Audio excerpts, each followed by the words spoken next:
Okay, hello everyone, welcome to the OneClass channel. My name is Andrew and I'm currently doing stats and math at University of Toronto.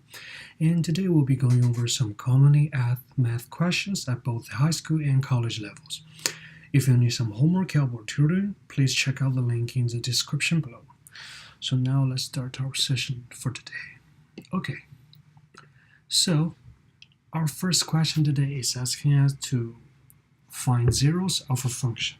Okay, so let's copy down the question first. So, how to find zeros of a function. Okay, so the zero of a function is an x value that gives y is equal to 0 when plugged into the function. So let's write down the keyword. Okay, so it is an x value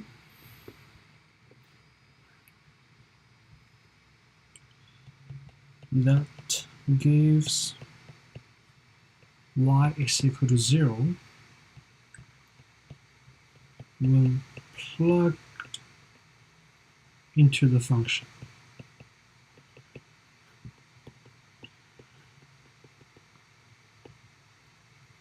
Okay,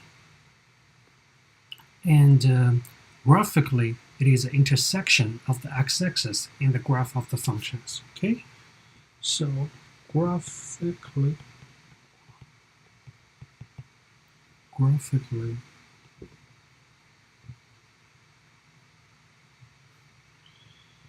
it is the intersection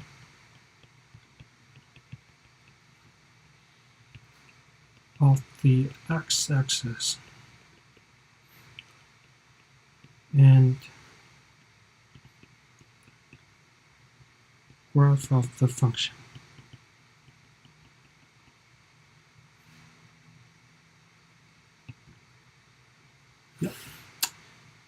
Yeah, so those are the basic definition of what zeros are, and we need to notice that different types of functions have different numbers of zeros and a way of finding them. So now let's talk about that. So let's say if it is a linear function,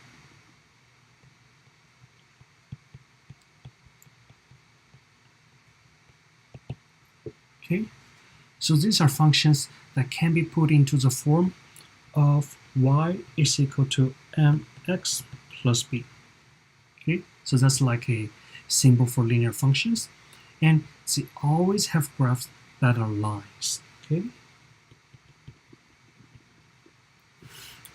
and the zero of a linear function is at most 1, and it can be found by directly replacing y with 0, then solving for x. Okay, so let's write that down. So the zero of a linear functions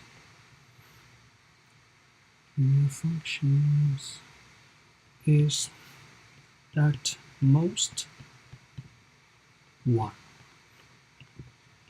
and it can be directly found by replacing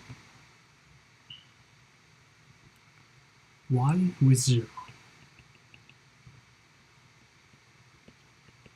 then solving for x. Okay, yep. So that's how we find zeros if we are given a linear function. Okay, and then if we're given a quadratic function, let's use another color. So quadratic functions.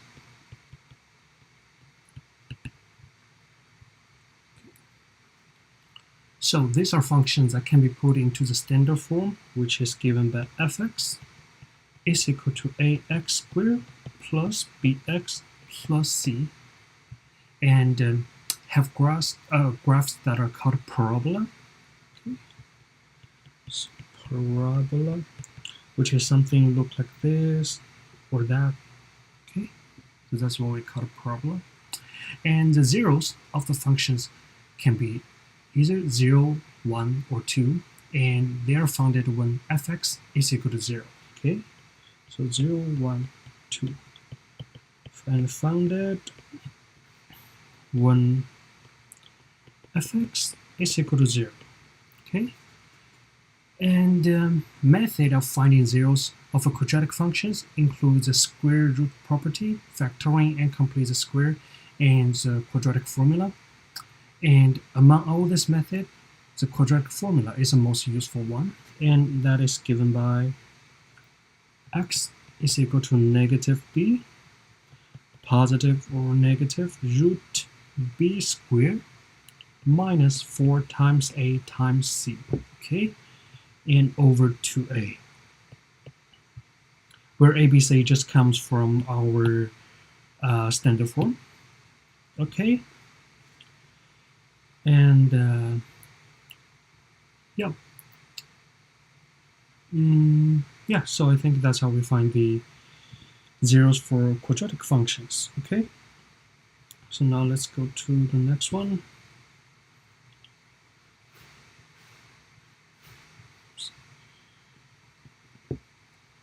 Which are the higher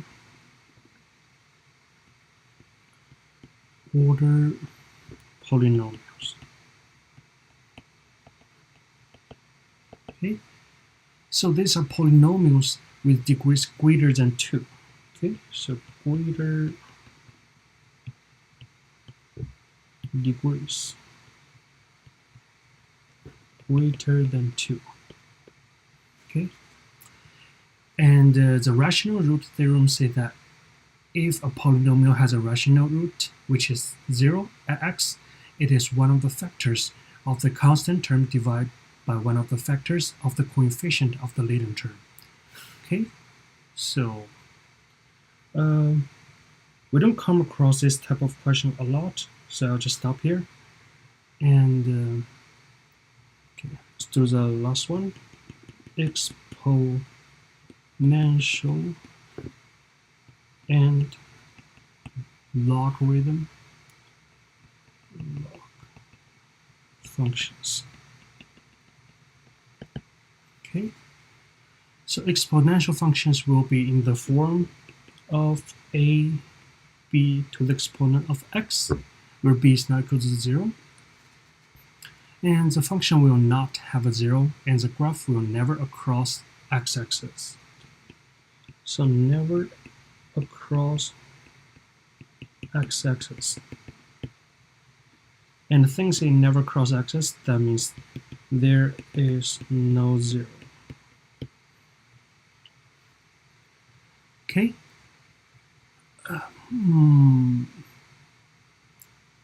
Yep. So in terms of log functions, so that are the inverse of exponential functions. So inverse of exponential functions. Okay. And if an exponential function has a y-intercept at 0a, then the inverse log function will have an x-intercept 0 at a0. Okay, let's write that down. So if an exponential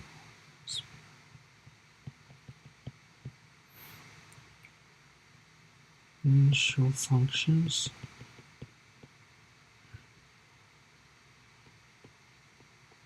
have a y-intercept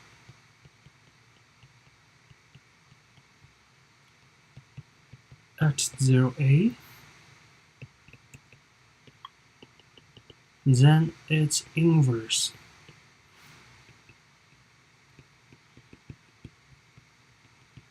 log functions will have x-intercept at A0. Okay? Yeah, so I think that's all we got for this question. Okay, so let's leave a comment there.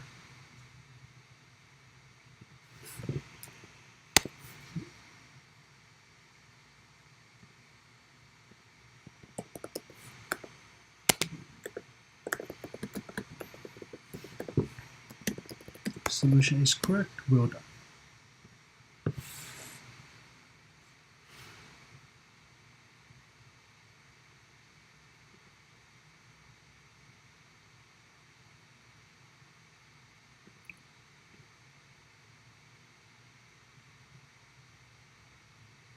Okay. So our next question is asking us, what are two coterminal angles for angle when theta is equal to negative 51 degrees? Okay, let's copy down the question. So two coterminal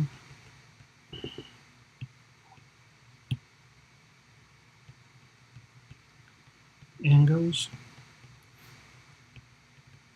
for theta is equal to negative 51 degrees. Okay, that is our question. Okay, and the coterminal angles be one positive and one negative. Okay, so first let's draw a, I think that is given. So let's just copy that down. The diagram for theta is equal to negative 51 degrees. Okay, so that's theta is equal to negative 51 degrees. Okay. So in order to obtain the positive coterminal angle, let's call it theta negative, and we're looking for theta positive.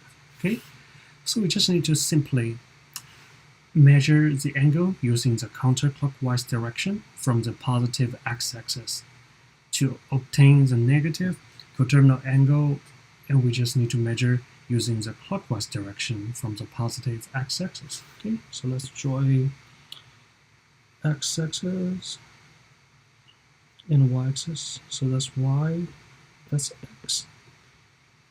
0, 1, 1, negative 1, negative 1. Okay. Okay. So if we go counterclockwise, we can find the positive theta, right? So that's theta positive, and if we go clockwise, that will give us the theta negative. Okay, so it depends on which direction you go, you will get either a positive or a negative. Okay, so I'll just make this a little bit smaller. Okay, so the positive coterminal angle can be calculated by a given formula. So let's write that down. So positive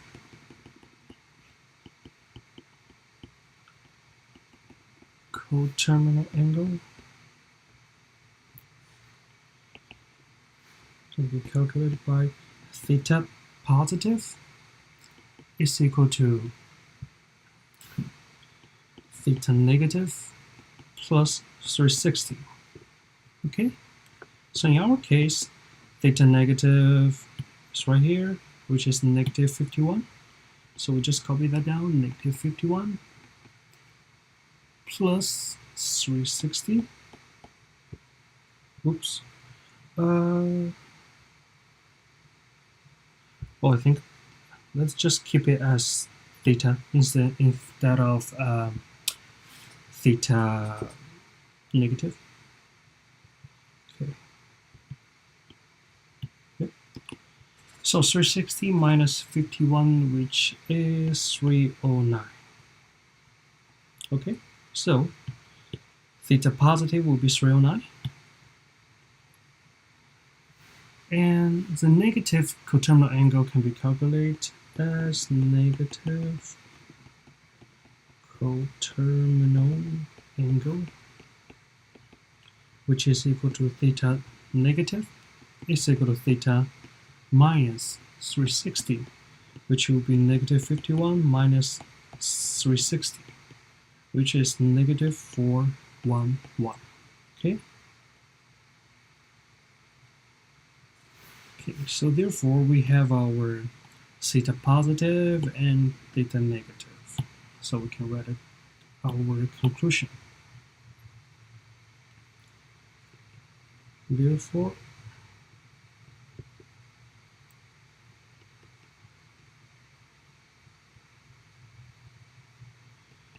the positive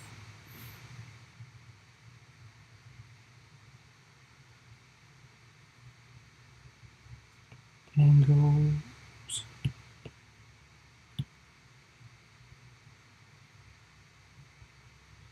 the positive and negative coterminal angles of negative 51 degrees are given by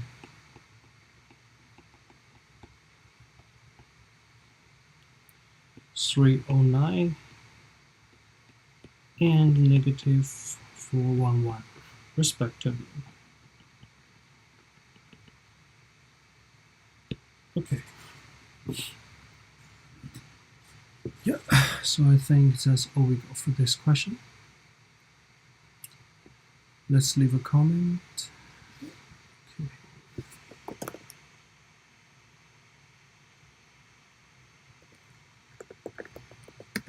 Solution is correct.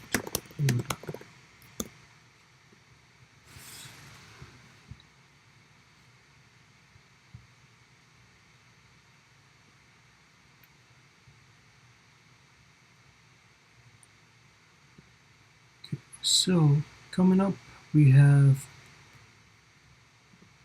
our next question asking us what are multiplicative inverse property. Okay, so let's copy that down.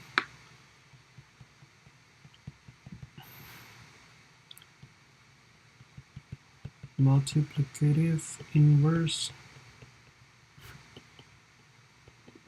property. Okay, so this property states that the product of a number and its multiplicative inverse will always equal to 1. So let's write that down. So product of a number and its multiplicative inverse will always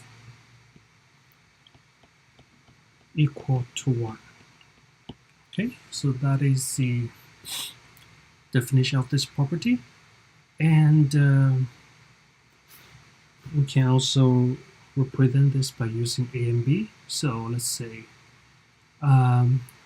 if B is a multiplicative inverse of A, then we will have A times B is equal to 1. Okay.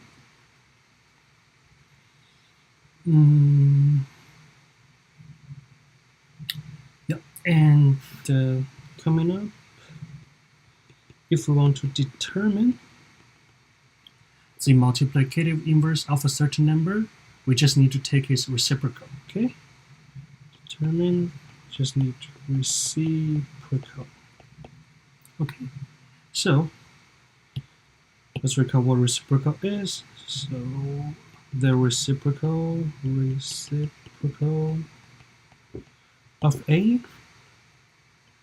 is just 1 over A.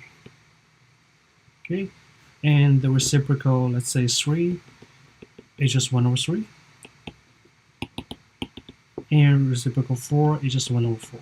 Okay, so this means the multiplicative inverse of A is B, which is equal to 1 over A. Okay, and yeah, so let's try with the example. So we have 5, and the reciprocal of 5 is just 1 over 5. So 5 times 1 over 5, this is going to be equal to 1. Okay, so which means 1 over 5 is the multiplicative inverse of 5. And same thing, if we have a negative 3 over 5 times negative 5 over 3, this is also going to be equal to 1, where negative 5 over 3 is the reciprocal of negative 3 over 5. Okay, and so this also means that negative 5 over 3 is a multiplicative inverse of negative 3 over 5. Okay, let me just write this down here. So is the multiplicative inverse of root 3 over 5. Okay.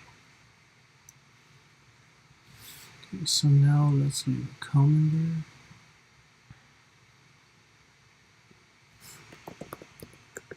Solution is correct. Well done.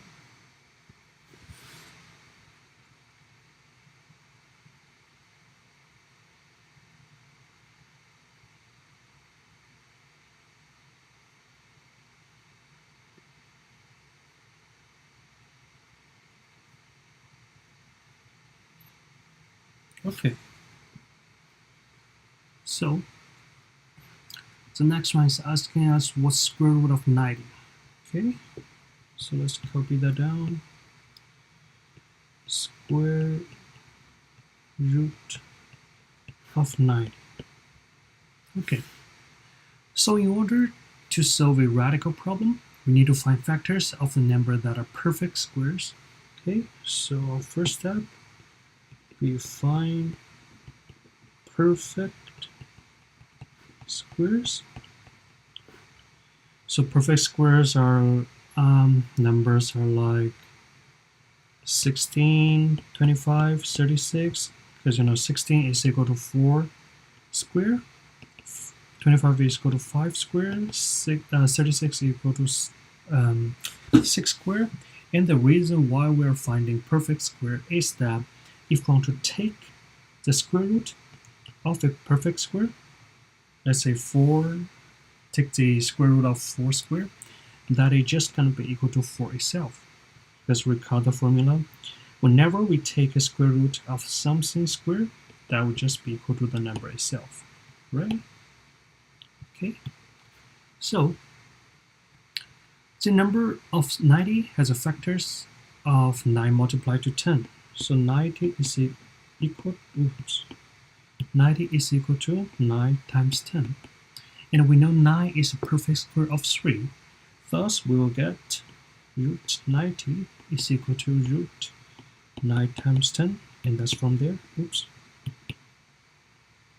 And this is also be equal to 3 squared times 10, right? Because 3 times 3 is just equal to 9. And recall what we have about this part, because we take the square root of 3 squared, so that's just going to be 3 itself. So we can take that out from the radical sign. So we have 3 root 10 as our answer. Okay, and we can write our conclusion. Therefore, root 90 is equal to 3 root 10. Okay.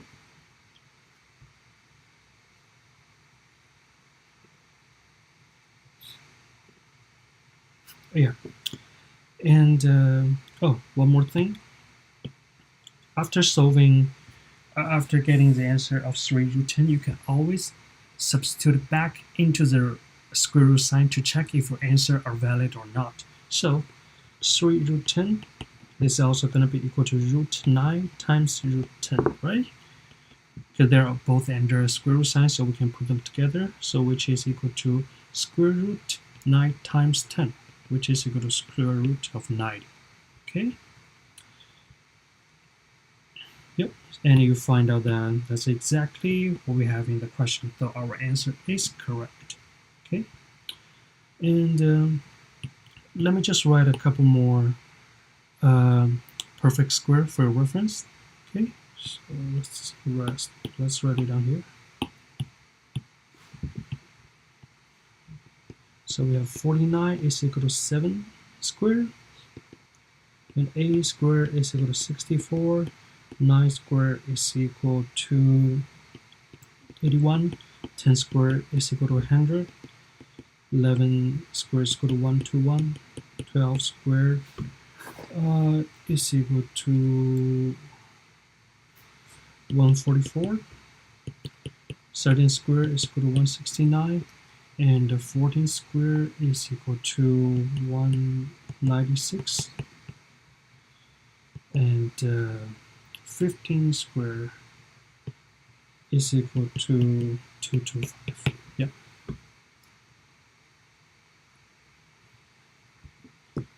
Yep. Okay, so I think that's all we got for this question.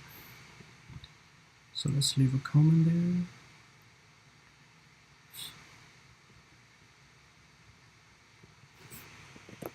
Solution is correct.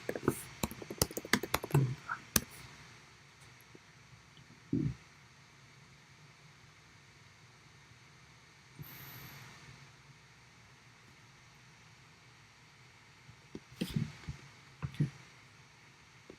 So I think that is our last question for today. It's asking us what is cube root of 8.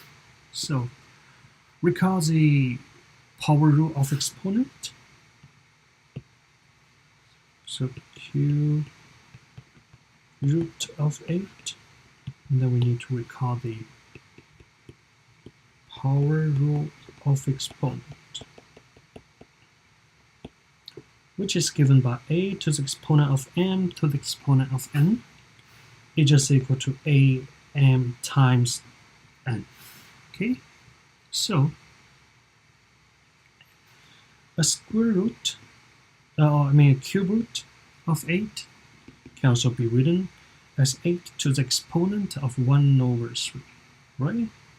And we know that 8 is also equal to 2 to the exponent of 3. So we're just substituting this part by 2 to the exponent of 3. And then we have 2 to the exponent of 3 to the exponent of 1 over 3.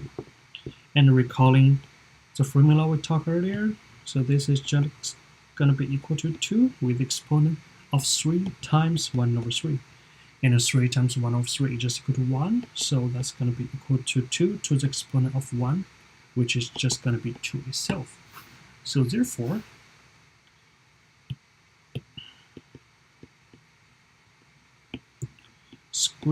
cube root of a, which is equal to 2. Okay, so let's leave a comment there. Solution is correct. You're done.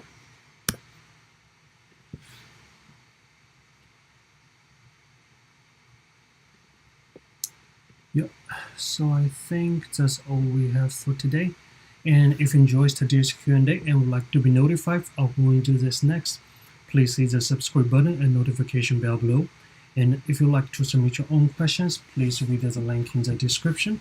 Remember to leave a like and a comment and share this video with your friend. And this has been Andrew from OneClass. Hope to see you soon. Bye.